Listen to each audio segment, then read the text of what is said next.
Hello guys, तो आपका बहुत बहुत स्वागत है हमारे इस यूट्यूब चैनल में। तो आपके लिए बहुत ही बड़ी गुड न्यूज़ निकल कर आ चुकी है। चाहे जितने हमारे टेम्परेरी वर्कर रहने वाले हैं, चाहे एसपीओ हो, पीएचसी हो, पीडीडी हो, एनवाईसी वर्कर हो, तो इनके लिए बहुत बड़ी गुड न्यूज़ निकल कर आपके सामने आ चुकी है। तो इस वीडियो में आपको पूरी न्यूज़ सुनाने वाला हूँ। आपने क्या करना है, वीडियो को स्टार्टिंग से लेकर एंड तक पूरा वॉच करना है। अगर आप वीडियो को पूरा वॉच करोगे तो आपको पूरी अच्छे से न्यूज़ ये सुनाई देंगे। चलिए वीडियो को करते हैं शुरू। तो आपके लिए काफ़ी ज़्यादा इंपॉर्टेंट वीडियो ये रहने वाली है। आशा वर्कर्स 3,000 4,000 रुपए पर मुझे बताइए, जलसों में, पॉलिटिकल जलसों में जाना होगा। रात के वक्त, दिन के वक्त भी उनको बुलाया जाता था है, लेकिन उनके लिए कुछ सोचिए। मैंने दोनों चीजें कही, इधर का भी ख्याल रखा और इधर का भी ख्याल।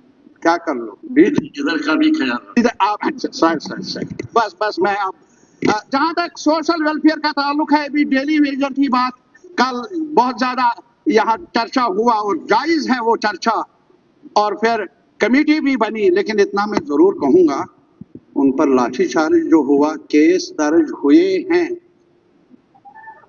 नौकरी मिली नहीं, परमानेंट वेजेस में इजाफा नहीं हुआ। मिनिमम वेजेस हमारे जम्मू कश्मीर के casual labour, daily Vaser, need based ad hoc को मिले नहीं उस सतह पर जिस सतह पर लद्दाख में इस वक्त अवेलेबल है for those workers. Even we are not at part with Delhi today. मैं ये कहना चाहता था कल ऑनरेबल चीफ मिनिस्टर से, कुछ होगा नहीं होगा, दिल्ली में देख लीजिए यूनियन गवर्नमेंट के दायरे में जो इंस्टीट्यूशंस है वहां क्या है और यहाँ क्या है, और फिर हमारे लद्दाख में क्या है। अगर आप दिल्ली की लेवल पर नहीं ला सकते, खता कि इंटीग्रेशन का तकाजा है, हमें कम से कम मिनिमम वेजेस के नाम को लेकर उस लेवल पर लाना चाहिए था। अगर ऐसा नहीं हो सकता, लेकिन कम से कम लद्दाख की लेवल पर लाना जरूरी है। आप कुलगाम में उन्होंने मुझे कहा है कि आपके नोट्स में लाए, वो जो डिसेबल्ड है या स्पेशली एबल्ड कहा जाता है, इजाफा हुआ है कुछ, नो डाउट अबाउट दैट, लेकिन उनका कहना है बहुत कम है, बहुत कलील है, कुछ करना होगा उस बारे में।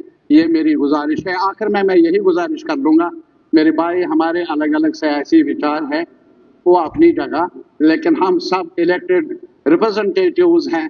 कुछ मामला पर हमें एक साथ मिलकर जो सेंट्रल गवर्नमेंट की गाइडलाइन उसको इंप्लीमेंट करेगी। और मैंने पूछा था कि परमानेंट कितने हैं, परमानेंट जो इन्होंने कहा कि मैक्सिमम परमानेंट है, ऐसा नहीं है। मेरे पास 3 अर्बन लोकल बॉडी में, कठुआ डिस्ट्रिक्ट की बात करूंगा, लखनपुर, कठुआ और नगरी की 3 म्युनिसिपल बॉडी में 60% पोस्टें खाली हैं। और उसके साथ मैंने कहा था कि फैमिलीज के वेलफेयर के लिए क्या किया, तो ये जो काम कर रहे हैं उनके लिए उन्होंने कहा कि टोल केस देते हैं, लेकिन उनकी फैमिली के वेलफेयर के लिए क्या है, वो इतना काम हमारा साफ सफाई का करते हैं, वो कोई भी नहीं कर पाता, और उनको हम बेसिस में, मिनिमम बेसिस में देते हैं। बहुत शर्म की बात है। तो इसके लिए गवर्नमेंट क्या करने जा रही है? सर, ऑनरेबल मेंबर ने जो इन्फॉर्मेशन मांगी थी वो ऑलरेडी जवाब में आई हुई। अब उन्होंने कहा है कि इन्होंने टोटल परमानेंट सफाई कर्मचारी की जो है लिस्ट मांगी थी, वो टोटलिटी में हमने दिया है कि ज़्यादातर जो सफाई कर्मचारीज हैं वो परमानेंट हो गए हैं। अगर इनको इन्फॉर्मेशन चाहिए वो इनको भिजवा दिया जाएगा। उसके अलावा इन्होंने कहा है कि उनके फैमिलीज़ के लिए क्या करने जा रहे हैं, क्योंकि जैसे ऑनरेबल मेंबर खुद जानते होंगे कि जैसे कोई अपॉइंट हुआ है एज कर्मचारी, अगर वो परमानेंट है, उसकी डेथ हो जाती है, उसके लिए भी जैसे एसआरओ बाकी डिपार्टमेंट्स में है, इस डिपार्टमेंट में भी ऑलरेडी है। और दूसरा मैंने जिक्र किया है कि नमस्ते स्कीम के अंडर जो जो फैसिलिटीज उनको दी जाती हैं उनका भी मैंने यहाँ मेंशन किया हुआ है। और जो कुछ कम कैजुअल लेबर्स बचे हुए हैं, as per rule, as per law जो है, उनको भी देखा जाएगा।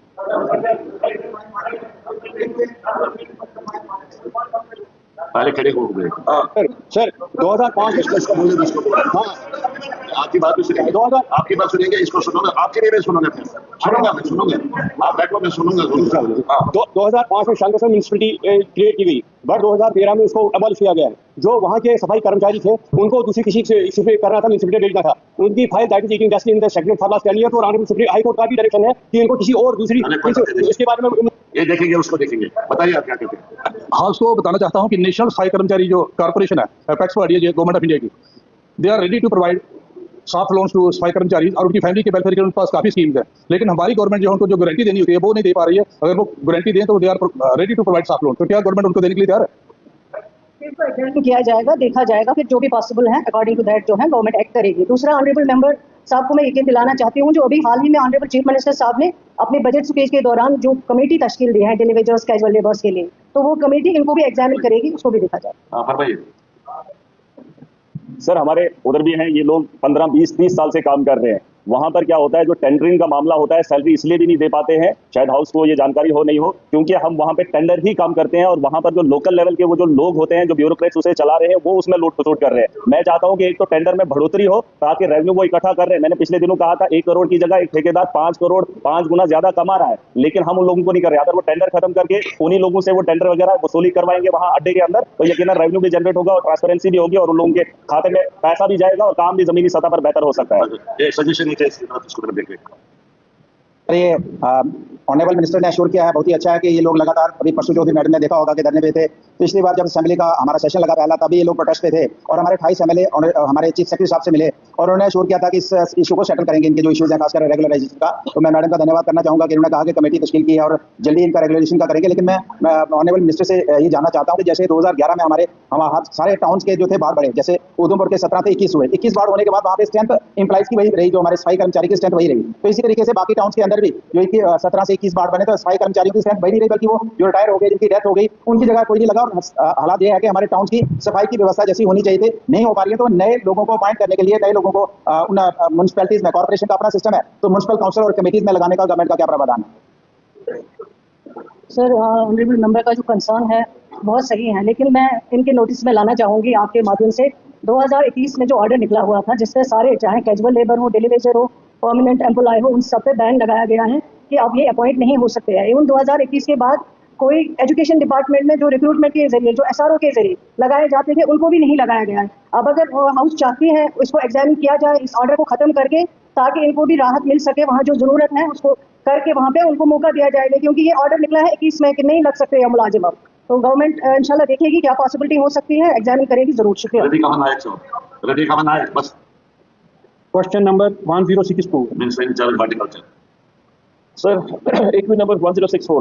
The transfer of land for establishment of fruit and vegetable mandi at Naudal in Jal constituency is under process with Revenue Department. साहब, ये मंडी 2-4 साल से वहाँ पे बनी है, इसकी हालत त्राल नाउडल में एक जगह है।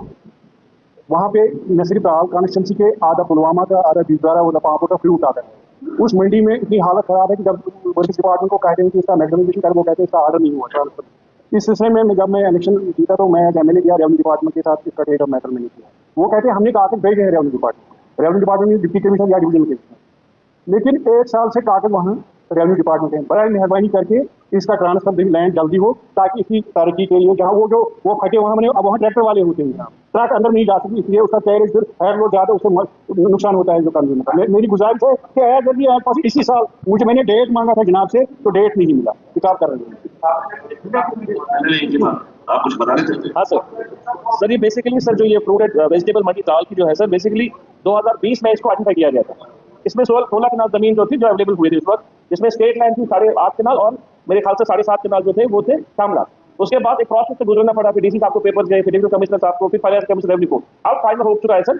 अब जो प्रोसेस है फाइनल स्टेज में है, मेरे ख्याल से इसी साल में, इसी 1-2 महीने के अंदर जो इसके ऑथेंटिकेशन और रेवेन्यू पेपर के हो जाएंगे। आपको श्री बस ठीक है राजू, श्री राजू जसवेटिया, इस पर नहीं, त्राल के बारे में